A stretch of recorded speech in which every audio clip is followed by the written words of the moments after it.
अब बात आ रही है पोटेंशियल एनर्जी, और ये डेरिवेशन पूछा गया था सीबीएसई 2024 के पेपर सेट में। 2025 में जो 3 पेपर सेट हुए थे उनके एवरेज डेटा देखा जाए तो एक एमसीक्यू और 2-3 मार्क्स का क्वेश्चन सेक्शन ई में आएगा। दो चार्ज पार्टिकल एक दूसरे में कुछ फोर्स एक्सपीरियंस करते हैं और उसी फोर्स की वजह से एक इंटरेक्शन एनर्जी बनती है। अब बात करते हैं इक्विपोटेंशियल सरफेस क्या होता है। तो बहुत सिंपल सी बात है, जैसा नाम वैसा काम। इस सरफेस पे हर एक पॉइंट पे पोटेंशियल रहता है सेम, यानी इक्विपोटेंशियल सरफेस। बीच में एक टॉपिक पढ़ लेते हैं, डाइपोल को अगर एक्सटर्नल इलेक्ट्रिक फील्ड में रखा जाए तो टॉर्क का फॉर्मूला हमने पढ़ लिया पिछले शीट में, P cross E, PE sin theta. Hello everyone, this is Ravivandana. स्वागत करता हूं आप सभी का नेक्स्ट ओवर की रैपिड रिवीजन सीरीज के चैप्टर नंबर 2 में, जिसका नाम है इलेक्ट्रोस्टैटिक पोटेंशियल एंड कैपेसिटेंस। जितना बड़ा नाम है उतना ही अच्छा इसका वेटेज है। बेटा 2025 में जो 3 पेपर सेट हुए थे उनके एवरेज डेटा देखा जाए तो एक एमसीक्यू और 2-3 मार्क्स का क्वेश्चन सेक्शन ई में आएगा। सेक्शन ई में वैसे 5 मार्क्स का क्वेश्चन होता है, लेकिन उसका आधा हिस्सा होगा चैप्टर नंबर 1 से लिया गया होगा और चैप्टर नंबर 2 से आधा हिस्सा आएगा। इस वजह से 2 या 3 मार्क्स का क्वेश्चन बन सकता है। और 2024 में भी सेम ही पैटर्न रही थी, हाँ, लेकिन कई की पेपर सेट में पूरा ही 5 मार्क्स का क्वेश्चन सेक्शन ई का इस चैप्टर से आया हुआ है। तो उस हिसाब से प्रिपेयर रहना, तुम्हें कौन कौन से सेक्शन में ये चैप्टर के क्वेश्चन दिखने वाले हैं। आगे बढ़ते, शुरुआत होती है इस चैप्टर की। इलेक्ट्रोस्टैटिक पोटेंशियल डिफरेंस क्या होता है।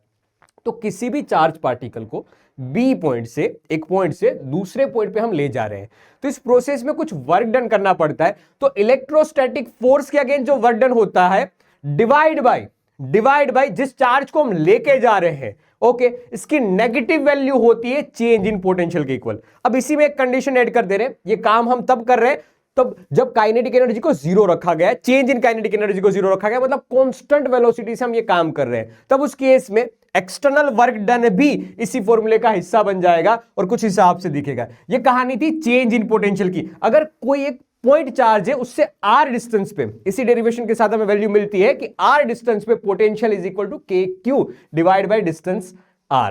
बढ़िया, आई बात समझ में। इससे क्वेश्चन बहुत अच्छे से पूछे जा सकते हैं और एमसीक्यूज भी आते हैं।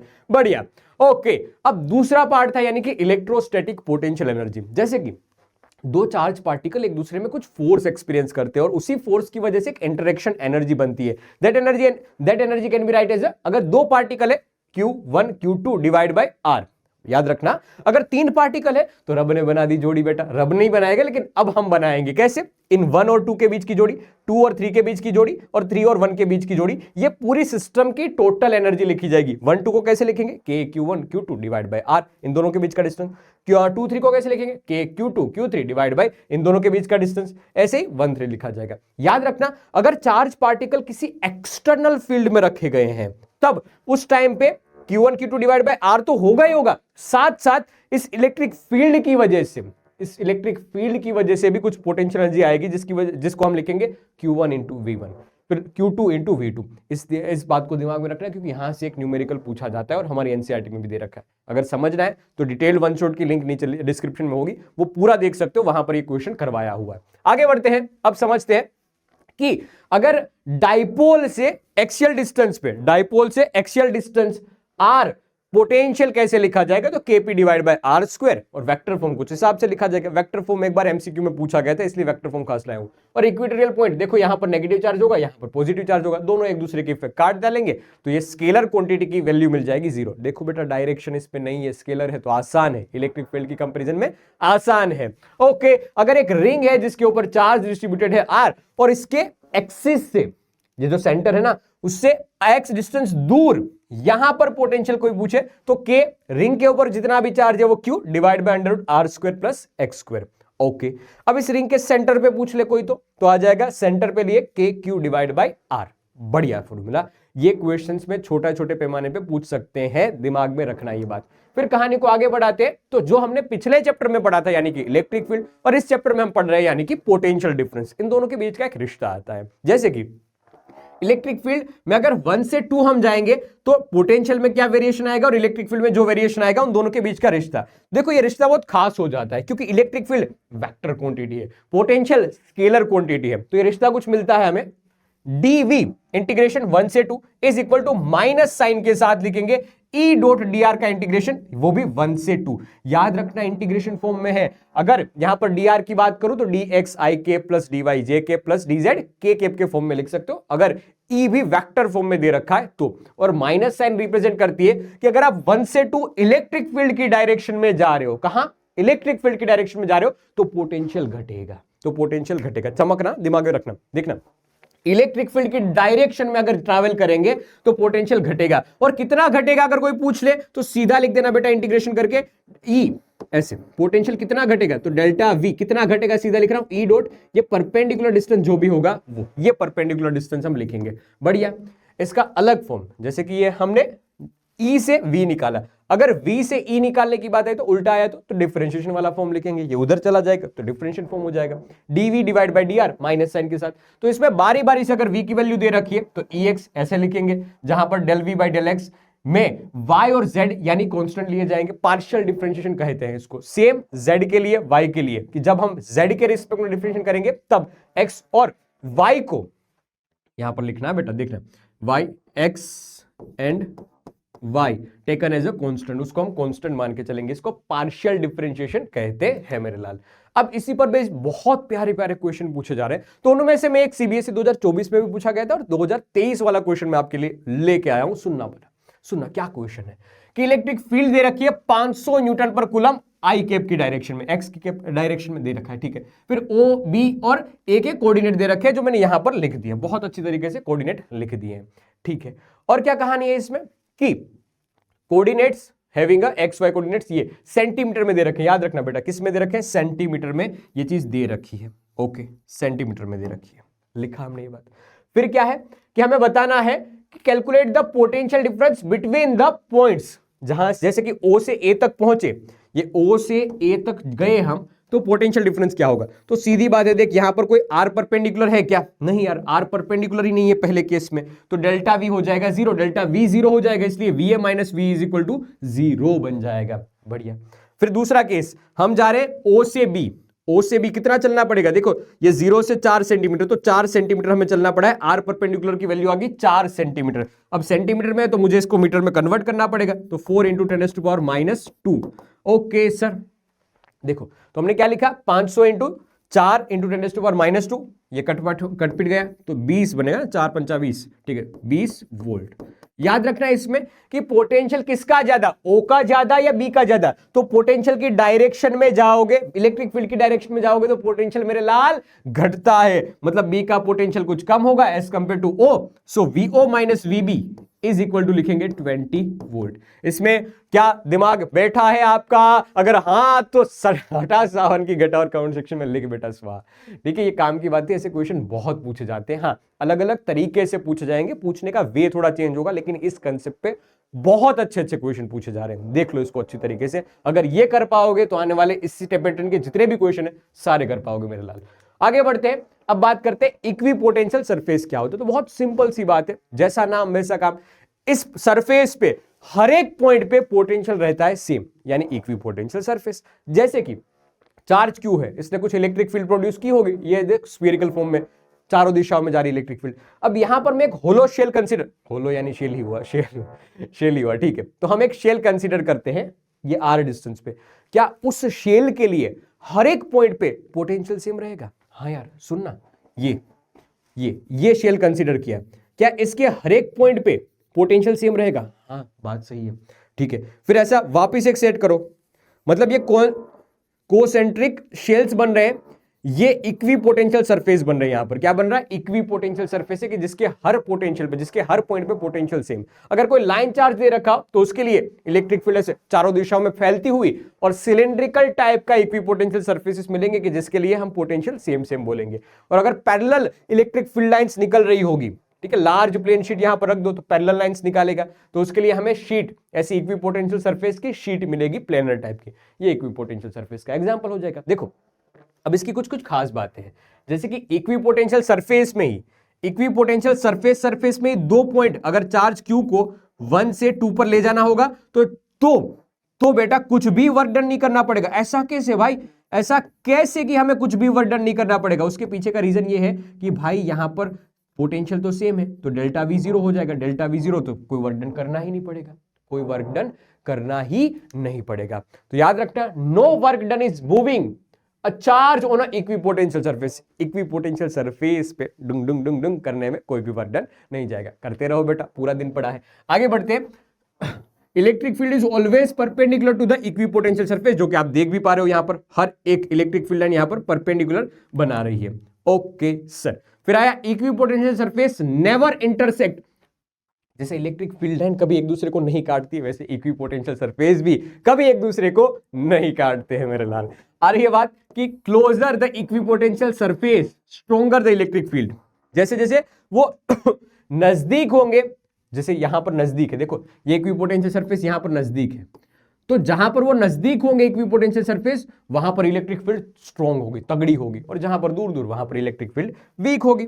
Okay sir. पॉइंट चार्ज के लिए हमने बता दिया स्फीरिकल फॉर्म में मिलते हैं, ये भी बता दिया है। और कंडक्टर को भी एक तरह से इक्विपोटेंशियल सरफेस बोला जा सकता है, क्योंकि कंडक्टर के ऊपर पोटेंशियल सेम रहता है। याद रखना इस बात को, क्योंकि आने वाला टॉपिक भी कंडक्टर ही है। बीच में एक टॉपिक पढ़ लेते हैं। डाइपोल को अगर एक्सटर्नल इलेक्ट्रिक फील्ड में रखा जाए तो टॉर्क का फॉर्मूला हमने पढ़ लिया पिछले सेशन में, P cross E, PE sin theta. अब बात आ रही है पोटेंशियल एनर्जी, और ये डेरिवेशन पूछा गया था CBSE 2024 के पेपर सेट में। अब potential energy can be write as, ये क्या आया भाई, P into E minus P। Potential energy का फॉर्मूला मैंने लिखा P इंटू E। P यानी डाइपोल मोमेंट, जिसको Q इंटू E करके लिखते थे, Q इंटू 2A करके लिखते हैं, Q इंटू 2A करके लिखते हैं। और इलेक्ट्रिक फील्ड या इलेक्ट्रिक फील्ड है। बढ़िया सर। तो P डॉट E या minus PE cos theta, P dot E minus sign के साथ ही आ रहा है, ठीक है। तो PE कोस थीटा, और मैंने बताया था कि जहां कहीं भी कोस या साइन दिख जाए हम तो सारे केसेस कंसीडर करेंगे। तो यहां पर थीटा 0 के लिए हमें माइनस PE मिलेगा, थीटा 90 के लिए कोस 0 हो जाएगा तो 0 मिलेगा, और थीटा 180 के लिए हमें प्लस PE मिलेगा। इसलिए हम बोलेंगे कि ये plus PE maximum potential energy के साथ है। और आपने कहीं पे ये बात पढ़ी होगी जरूर कि जो मैक्सिमम पोटेंशियल एनर्जी के साथ रहेगा वो अनस्टेबल होगा, जो मिनिमम पोटेंशियल एनर्जी के साथ रहेगा वो स्टेबल होगा। इक्विलिब्रियम कैसे डिसाइड हुआ है, हमें पता है थीटा इज इक्वल टू 0 पे टॉर्क 0 होता है, इस वजह से इक्विलिब्रियम है। थीटा इज इक्वल टू 180 पे टॉर्क 0 होता है, इस वजह से इक्विलिब्रियम वाली पोजीशन आई है। बढ़िया, इसीलिए हमने बोला है ये स्टेबल इक्विलिब्रियम की कंडीशन है, ये अनस्टेबल इक्विलिब्रियम की कंडीशन है। इसी में कोई पूछ ले कि वर्क डन कितना होगा, इस थीटा 1 से थीटा 2 मूव करने में वर्क डन कितना होगा, तो work done is equal to change in potential energy. ये बात थोड़ी याद रख लेना, हम अलग से कोई फॉर्मूला वर्क डन का याद नहीं रखेंगे, सीधा चेंज इन पोटेंशियल एनर्जी निकालेंगे। पहले थीटा 1 के लिए पोटेंशियल निकाली, फिर थीटा 2 के लिए, दोनों के बीच का डिफरेंस ले लिया, हमारा काम हो गया। कोई अलग से फॉर्मूला रटना नहीं है मेरे लाल, आप मास्टर रही से पढ़ रहे हो, फॉर्मूला रटने की जरूरत नहीं है। आगे बढ़ते हैं। अब कंडक्टर, मैंने बताया था ना अभी कंडक्टर आ रहा है, तो कंडक्टर की बात खास है, क्योंकि कंडक्टर के अंदर आप कोई भी चार्ज ऐड करोगे बेटा, वो फट से भाग के कहां जाएगा, सरफेस पे आ जाएगा, और सरफेस पे सारा चार्ज आ रहा है तो अंदर इलेक्ट्रिक फील्ड 0 हो गई। ओके, अब इलेक्ट्रिक फील्ड अगर 0, देखो ये पोटेंशियल का एक फॉर्मूला पढ़ा था ना, E dot D, E dot enclose नहीं है लेकिन ऐसे E डॉट डी है। अब इलेक्ट्रिक फील्ड ही 0 है तो चेंज इन पोटेंशियल क्या हो गया, 0 हो गया, तो पोटेंशियल हो जाएगा कांस्टेंट, पोटेंशियल हो जाएगा 0, चेंज इन पोटेंशियल 0 यानी पोटेंशियल कांस्टेंट हो जाएगा। V2 माइनस V1 ये दोनों इक्वल हो गए, और V2 और माइनस V1 0 हो जाएगा। इसलिए बता रहे हैं कि इनसाइड पे जो पोटेंशियल होगा वही सरफेस पे होगा, और सरफेस का potential you can write KQ divide bye R, बहुत KQ डिवाइड बाय R। बस यही बातें छोटी छोटी है जो यहां पर इंक्लूड की है। Just outside the surface electric field can be write as sigma by 2 epsilon naught, sigma by 2 epsilon naught नहीं, ये होती थी नॉन कंडक्टिंग शीट के लिए। कंडक्टिंग के लिए आपने याद कर सिग्मा बाय एप्सिलॉन नॉट लिखा था, तो वही सेम फॉर्मूला यहां पर आ रहा है। ये तो जस्ट इतना बता रहे हैं कि इलेक्ट्रिक फील्ड है ना वो मेरे लाल प्रोपोर्शनल है सरफेस चार्ज डेंसिटी से, बस इतनी बात बता रहे थे। फिर electric field at the surface charge conductor proportional to the, अरे यही तो बात नीचे बताइए, सॉरी माय मिस्टेक, ये मैंने नीचे बात लिख दी, ठीक है, E प्रोपोर्शनल टू सिग्मा। दूसरी बात जो बताई थी वो बताइए कि इलेक्ट्रिक फील्ड लाइन यहां से निकलेगी ना, वो परपेंडिकुलर बनाएगी, परपेंडिकुलर होगी किससे, सरफेस से। Okay, theta is equal to 90 degree, ये भी एमसीक्यू में पूछा गया था, याद रखना। इलेक्ट्रिक फील्ड लाइन एंगल कितना बनाती है, इस सरफेस से 90 डिग्री। हालांकि सेम अभी इक्विपोटेंशियल सरफेस में पढ़ा था ना, वही प्रॉपर्टी है। फिर बात आ रही है fourth, potential is constant with in this surface, ये भी बात हमने पढ़ ली है। और net charge on interior of this conductor is 0, कोई चार्ज होगा नहीं, चार्ज नहीं है, इसलिए तो इनसाइड इलेक्ट्रिक फील्ड 0 हो रही है, और वही चार्ज उठ के क्यों कहां चला गया होगा, सरफेस पे चला गया होगा, इस वजह से। ओके, अब इसी में एक है ना क्वेश्चन बहुत पूछा जाता है 2-2 मार्क्स में, ये इलेक्ट्रोस्टैटिक शील्डिंग। ये बता रहा है कि अगर एक शेल के अंदर, शेल या फिर मान लीजिए कि कंडक्टिंग पूरा स्फीयर है, ठीक है, पूरा स्फीयर है, उसके अंदर एक छोटी सी कैविटी हो जाए, छोटी सी केविटी मतलब एक गुफा टाइप हो जाए, जैसे फेराडे केज हुआ करता था, एक पूरा कंडक्टर है और अंदर खाली खाली हिस्सा, जैसे माइक्रोवेव ओवन होता है, अंदर खाली खाली है। तो अंदर जो भी चीज आएगी, जो भी चीज आप रखोगे, उसकी इफेक्ट ना बाहर जाएगी, ना बाहर वालों की इफेक्ट अंदर आएगी। अंदर की आवाज ना बाहर जाएगी, बाहर की आवाज ना अंदर आएगी। आवाज की बात नहीं, इलेक्ट्रिक फील्ड इफेक्ट की बात है यहाँ पर। आवाज मैंने एग्जाम्पल में यूज किया है। इसका एग्जाम्पल आप समझ सकते हो कि एक मोबाइल लो, पापा मम्मी का, किसी का भी, अगर छुपाना है, घर में नौटंकी करनी है दोस्त, तो उस मोबाइल को, अगर बड़ी दीदी बड़ा भाई अगर झगड़ ले, तो उनका मोबाइल लेके माइक्रोवेव ओवन में चालू नहीं करना, माइक्रोवेव ओवन में रख के आ जाना, बंद कर देना। वो कितनी भी रिंग बजाएगा, नहीं बजेगा। क्यों नहीं बजेगा? क्योंकि बाहर के सिग्नल्स, बाहर की वेव्स, बाहर की इलेक्ट्रोमैग्नेटिक वेव्स अंदर नहीं आ पा रही है। ठीक है, ये बात है इसकी। तो ये इलेक्ट्रोस्टैटिक शील्डिंग मतलब प्रोटेक्ट करता है, बाहर की चीजों से प्रोटेक्ट करता है। इसलिए बताते हैं कि अगर बिजली गिरे तो कार के अंदर ही रहना चाहिए, उसी होल के अंदर रहना चाहिए, बाहर नहीं निकलना। हालांकि वो टेम्परेचर पे भी डिपेंड करता है, लेकिन बस बात ये कि इलेक्ट्रोस्टैटिक शील्डिंग की इफेक्ट वहां पर भी होती है। बढ़िया, आगे बढ़ते हैं, क्वेश्चन करते हैं। देखो इसी कंडक्टर पर बेस्ड 2023 में क्या सुंदर क्वेश्चन आया था, जिस पर बेस्ड एमसीक्यू भी पूछे गए हैं रिसेंटली ही। क्या कि दो स्मॉल कंडक्टिंग बॉल से ए एंड बी, जिसकी रेडियस R1 और R2 है, 1 और 2 दे रखे हैं, चार्ज भी दे रखा है इसका, तो इसको वायर से कनेक्ट किया जा रहा है। ये वायर से हमने कनेक्ट कर दिया। देखो वायर से कनेक्ट कर दिया तो इनिशियल सिस्टम में टोटल चार्ज कितना है, Q1 प्लस Q2 है। अब थोड़े समय के बाद क्या हो जा रहा है, Q1 का चार्ज Q1 डेज हो जा रहा है, Q2 का चार्ज Q2 डेज हो रहा है। अब हम सीधा फॉर्मूला नहीं लिख सकते, Q1 plus Q2 day divide by 2, ऐसा नहीं लिख सकते। क्यों नहीं लिख सकते? क्योंकि ये दोनों इक्वल रेडियस के कहां है, आइडेंटिकल इक्वल रेडियस के होते, तभी हम ये लिख पाते हैं। और ये क्वेश्चन सैंपल पेपर 2025 में पूछा गया था। ठीक है, लेकिन यहां पर ये बात नहीं है। ठीक है, तो क्या कर सकते हैं, बस वही करो कि जो इसके बेस में है, बेस में है मतलब कि चार्ज कब तक ट्रांसफर होगा। तो बेसिकली प्रॉपर्टी डिपेंड करती है पोटेंशियल डिफरेंस पे, कि भाई ये चार्ज तब तक ट्रांसफर होगा जब तक दोनों के ऊपर पोटेंशियल सेम ना हो जाए। क्या ना हो जाए? पोटेंशियल सेम ना हो जाए। तो यहां पर V1 is equal to V2, थोड़े समय के बाद इसलिए बता V1 dash is equal to V2 dash, और चार्ज हो गया होगा उस समय पे Q1 डेज। ठीक है, इसलिए लिखा। तो K Q1 days divide by R1, K Q2 days divide by R1। अब सीधा रेशियो ले लो, K को उड़ा के, Q1 days divide by Q1 days divide by R1, यहां पर Q2 days divide by R2। अब अनुलोम विलोम वाली मेथड करने जा रहे हैं, मतलब Q1 को एक तरफ लिया, R1 को एक तरफ लिया। मैथ्स की भाषा में क्या लिखते हो उसको बताना कमेंट सेक्शन में। मैं बोलता हूं अनुलोम विलोम। अनुलोम विलोम मतलब कि ऊपर वाले को नीचे में ऐड किया, ऊपर वाले को नीचे में ऐड किया। इससे फायदा क्या मिला? क्योंकि दोस्त थोड़े समय के बाद भले ही इसका चार्ज चेंज हो जाए, लेकिन नेट चार्ज तो सेम ही रहेगा ना, नेट चार्ज तो सेम ही रहेगा। तो Q टोटल का समेशन हम इसके इक्वल लिख सकते हैं, जो कि हमें इनिशियल में पता होता है। तो Q टोटल ऊपर जाएगा, ये बन जाएगा R1 divide by R1 plus R2, और ये Q टोटल।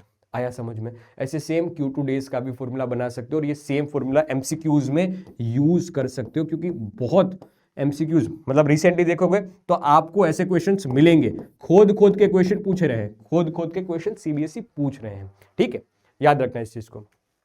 अब इस चैप्टर का दूसरा अध्याय यानी कैपेसिटर्स। कैपेसिटर्स क्या होता है? एक तरह से ये भी बैटरी जैसा ही है, लेकिन ये इंस्टेंटेनियस सोर्स है कि फट से एनर्जी दे देगा, झटके से एनर्जी देगा। बैटरी में केमिकल फॉर्म में एनर्जी स्टोर होती है, जबकि कैपेसिटर में इलेक्ट्रिक फील्ड के फॉर्म में एनर्जी स्टोर होती है, जिसका कैपेसिटेंस हम लिख सकते हैं Q divide by delta V। जितना अच्छा पोटेंशियल डिफरेंस के पैमाने पे वो चार्ज को होल्ड कर पा रहा है, वही उसका कैपेसिटेंस कहलाएगा। इसका डायमेंशनल फॉर्मूला कमेंट सेक्शन में जरूर बताना, बहुत पॉपुलर है। अब दो तरह के कैपेसिटर को ज्यादा हम स्टडी करते हैं, वैसे होते हैं हम सिलिंड्रिकल भी होते हैं, लेकिन वो ज्यादा सिलेबस में है नहीं, तो हम सीधी बात करेंगे स्फीयरिकल, जिसका कैपेसिटेंस लिखेंगे 4 pi epsilon not into R। और पैरेलल प्लेट कैपेसिटर बहुत पॉपुलर, इसी में हम डीपली स्टडी करेंगे, जो कि है epsilon not A by D। ठीक है, अगर मीडियम फील्ड है तो उस एप्सिलॉन नॉट की जगह एप्सिलॉन M आ जाएगा। ओके सर, एप्सिलॉन नॉट क्या है? Permittivity of free space, permeability of free space. बढ़िया, इसकी वैल्यू हमें पता है 4 पाई × 10⁻⁻⁷ होती है। ओके सर, अगर इस कैपेसिटर को अगर बैटरी के साथ कनेक्ट कर देते हैं तो चार्ज हो जाता है कैपेसिटर का कैपेसिटेंस इनटू करके बैटरी का वोल्टेज V। जो भी दे रखा होगा वो मल्टीप्लाई करेंगे, 2V दे रखा हो तो 2V, 3V दे रखा है तो 3V। ओके सर, तो हम लिखेंगे पोटेंशियल एनर्जी का फॉर्मूला। ये भी डेरिवेशन बहुत पॉपुलर है, लेकिन अगर पूरा देखना है तो वन शॉट में है। ठीक है, तो 1/2 CV² Q² divide by 2C या 1/2 Q इंटू V, ये पोटेंशियल एनर्जी के फॉर्मूला, ये एनर्जी स्टोर्ड इन कैपेसिटर के फॉर्मूला हो जाएंगे जब उसको बैटरी के साथ कनेक्ट किया गया है तब के हैं। ठीक है, ओके सर, आगे बढ़ते हैं।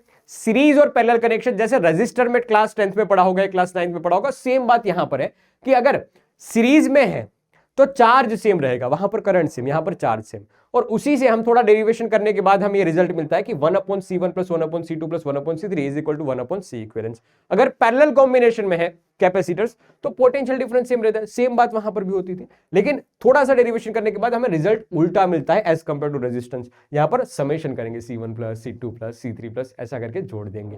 ठीक है, अब देख मेरे लाल, एक ऐसा कंसेप्ट कि जहां से भरपूर क्वेश्चन पूछे जा सकते हैं, वो है कैपेसिटर फील करने पे हमें पता है, कैपेसिटर जैसे ही इंसर्ट कर दिया, यहां पर कैपेसिटर के अंदर हमने डाइलेक्ट्रिक इंसर्ट कर दिया, सबको पता है, बच्चे को पता है कि कैपेसिटर के अंदर, कैपेसिटर की दो प्लेट के अंदर आपने अगर कोई मटेरियल फील कर दिया duck duck duck duck duck जिसका डाइलेक्ट्रिक कांस्टेंट K है, यानी कि एप्सिलॉन R है, तो हर बच्चे को पता है कि यहां पर कैपेसिटेंस हो जाता है CDS is equal to epsilon M into सुनना एप्सिलॉन नॉट A/D, ऐसा हो जाता है। सेम ये एप्सिलॉन M क्या है, इसकी मटेरियल की परमिएबिलिटी है, डाइलेक्ट्रिक की परमिएबिलिटी है। ओके सर, एप्सिलॉन M को लिखा जा सकता है, सॉरी यार एक मिनट, मैंने यहां पर है ना गलती से, किधर गया, उधर गया, उल्टा गया, हाँ एप्सिलॉन नॉट की वैल्यू गलत बोल दी थी, वो 8.85 × 10⁻11 होगा। ठीक है, मैंने 4π वाला बोल दिया था, परमिएबिलिटी बोल दिया था, परमिटिविटी है ये, क्या है, परमिटिविटी।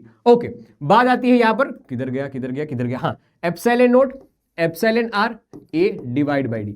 अब ध्यान से देखो तो एप्सिलॉन नॉट एक तरफ लिखो, बाकी सब एक तरफ आ जाएगा, तो एप्सिलॉन नॉट A/D ये क्या हो जाएगा, C नॉट जो एक्चुअल में था, जो एयर में था वो। ठीक है, तो C dash is equal to KC naught हो जाएगा, मतलब अगर मीडियम है बीच में तो एक K टाइम्स ज्यादा हो जाएगा, क्या हो जाएगा, K टाइम्स ज्यादा हो जाएगा।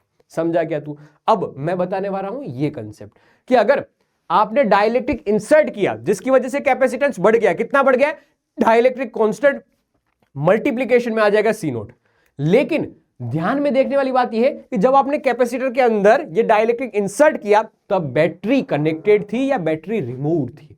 अगर बैटरी कनेक्टेड है तो पोटेंशियल कांस्टेंट रहता है, क्या होता है, पोटेंशियल कांस्टेंट रहता है। जो बैटरी का पोटेंशियल है, बैटरी क्या काम करती है, पोटेंशियल को कांस्टेंट रखने का काम करती है। और बैटरी रिमूव करके आपने एक बार अंदर डाला है, तो डाइलेक्ट्रिक को अंदर डाला है, तब होता है चार्ज कांस्टेंट। याद रखना, net charge of a system हो जाएगा कांस्टेंट।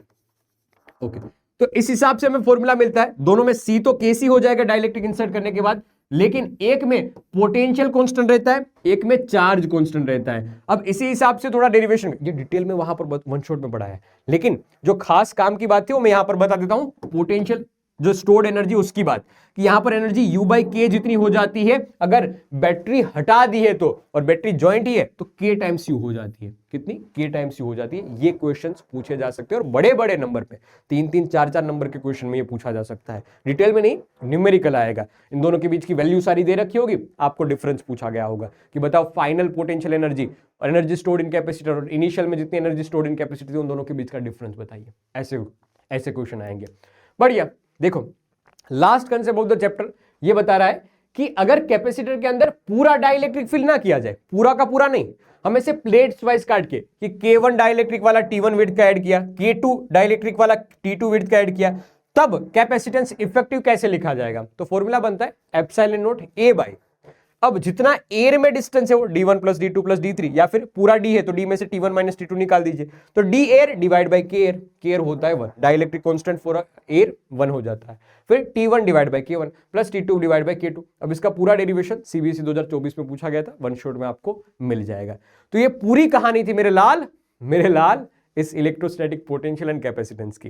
ये सारे फॉर्मूला है, इसको अच्छे से एक बार गो थ्रू कर लेना, सारी बात क्लियर कट हो जाएगी एक ही स्लाइड में, सारे के सारे कंसेप्ट, सारे के सारे फॉर्मूले। मजा आया हो तो कमेंट सेक्शन में स्वाहा जरूर लिख के जाना, और एक क्वेश्चन आपके लिए छोड़ के जा रहा हूं, इसका आंसर जरूर देना है। CBSE 2025 का ये क्वेश्चन है।